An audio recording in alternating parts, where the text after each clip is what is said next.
रूप से लीलाओं का गायन करोगे, प्रधान रूप से लीलाओं के विषय में कहोगे, तो तुम्हें भी निश्चित रूप से तुम्हारे मन को शांति मिलेगी, तुम्हारा कल्याण होगा। ये कहकर के नारद जी वहां से विदा हुए भैया, और देव ऋषि वहां से विदा हुए। महर्षि वेदव्यास ने अपनी समस्त बहिर्वृत्तियों को अंतर्मुखी किया और अंतर्मुख होकर के आचमन किया।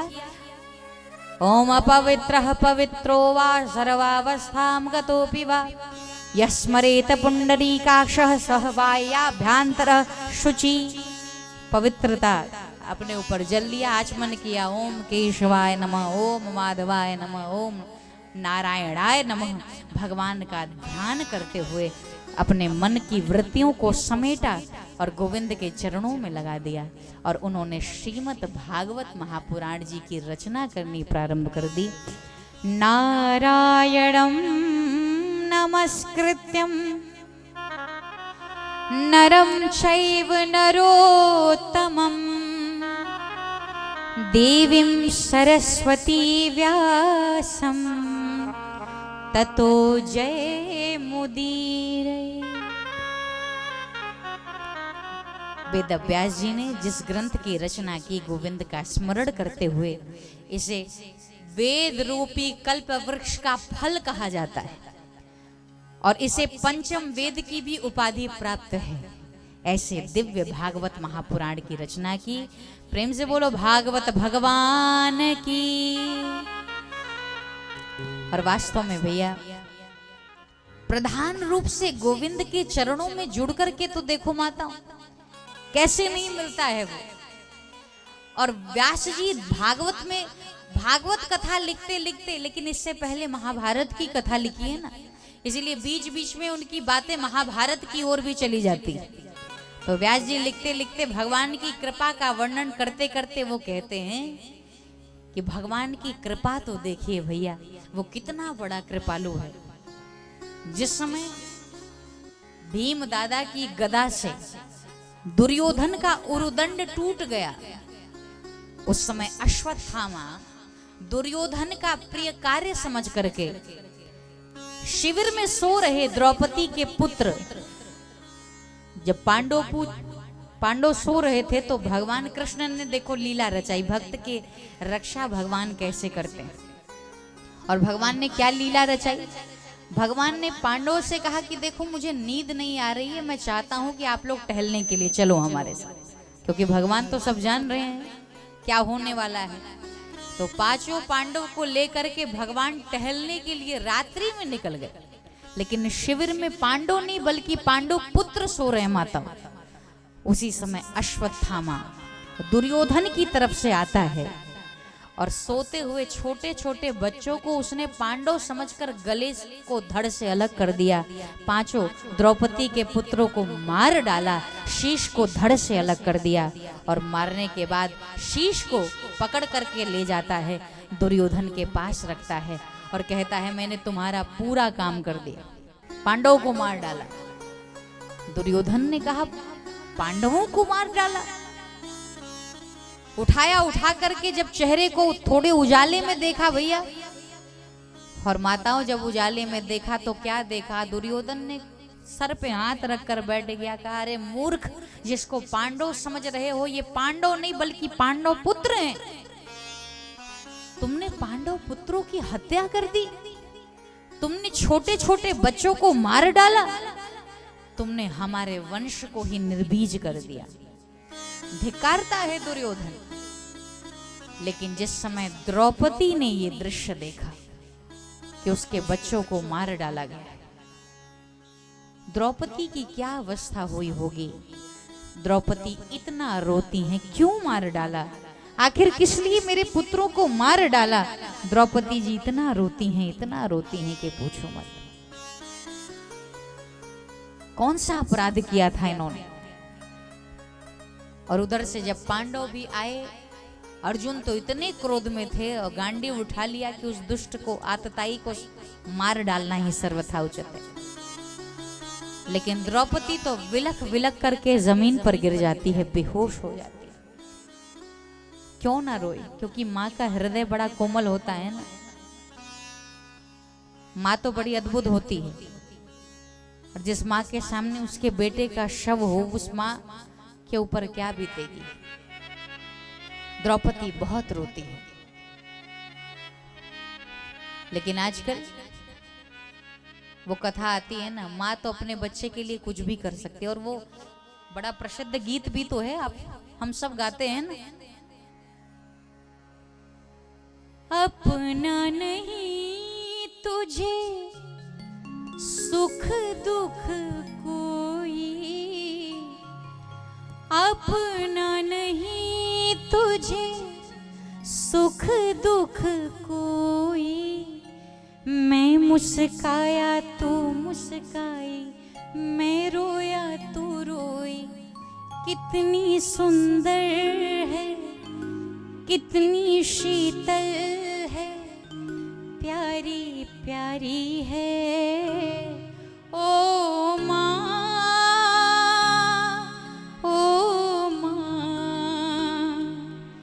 ओ माँ, ओ माँ।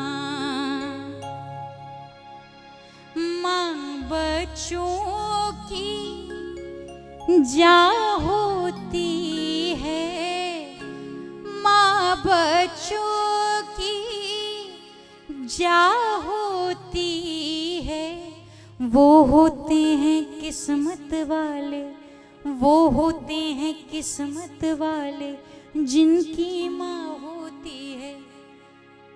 बड़ा दिव्य आप गाते रहते। माँ तो हर परिस्थिति को झेल करके अपने बच्चे की रक्षा करती है, लेकिन पूछना उस माँ के हृदय से वो बच्चे को कभी दुख नहीं दे सकती। एक बार तो एक व्यक्ति था जिसने अपनी प्रेमिका से विवाह का वादा किया। गौर से सुनिएगा, प्रेमिका से कहता है विवाह करूंगा। वो प्रेमिका भी कम नहीं थी। आजकल तो पहले जमाने में लड़के और लड़की की कुंडली मिलाई जाती थी, लड़के और लड़की की। लेकिन एक महात्मा कह रहे थे अब तो सास बहू की कुंडली मिलाओ तब शादी करो। किसी के शादी करना है तो पहले सास और बहू की। और लड़कियां भी कम नहीं है, फिर भी ग्रामीण परिवेश में तो आज भी वो सम्मान बचा हुआ है। शहरों में मैंने ऐसी भी बेटियों को देखा है जो पूछती हैं कि सासू माँ जिंदा है कि क्या है। वहां शादी सासू हो तो चंगी हो, पंजाब में कहते हैं चंगी यानी अच्छी। सासू हो तो चंगी हो, वरना दीवार पे टंगी हो फोटो, नहीं हो तो ही अच्छी, तब शादी कर रही।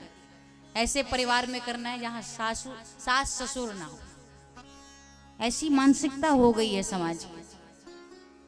ऐसे लोगों को भी रामायण और भागवत जी का आश्रय लेना चाहिए। माँ का हृदय कैसा होता है।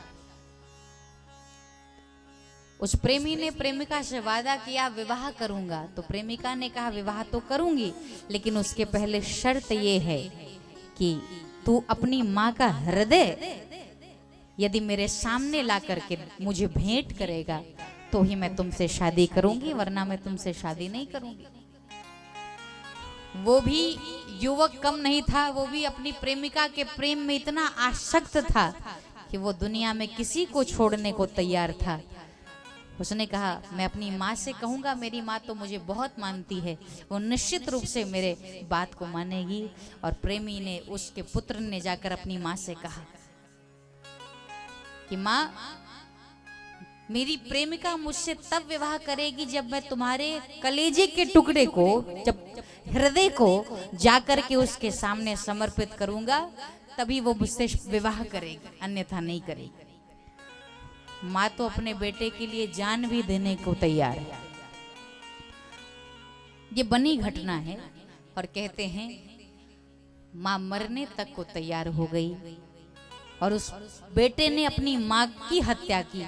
और माँ को मारने के बाद माँ के हृदय कलेजे का टुकड़ा ले जाकर जब प्रेमिका को समर्पित करने के लिए उत्साह से, उमंग से भरकर, अब मेरी प्रेमिका मानेगी, मुझसे विवाह करेगी, दौड़ता हुआ जा रहा था कि रास्ते में पत्थर था, पत्थर से ठोकर लगी और जैसे ठोकर लगी वो आदमी गिरा और माँ का कलेजा दूर जाकर हृदय गिरा। तब भी कहते हैं उस हृदय से यही आवाज आ रही थी कि मेरे बेटे कहीं तुझे चोट तो नहीं लगी, कहीं तुम्हें कष्ट तो नहीं हुआ, कहीं तुझे कहीं चोट तो नहीं आई।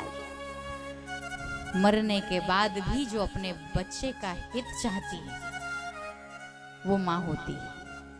इसीलिए माँ का स्थान हमेशा बहुत बड़ा है। बचपन में माँ चाहिए, जवानी में महात्मा चाहिए और बुढ़ापे में परमात्मा चाहिए।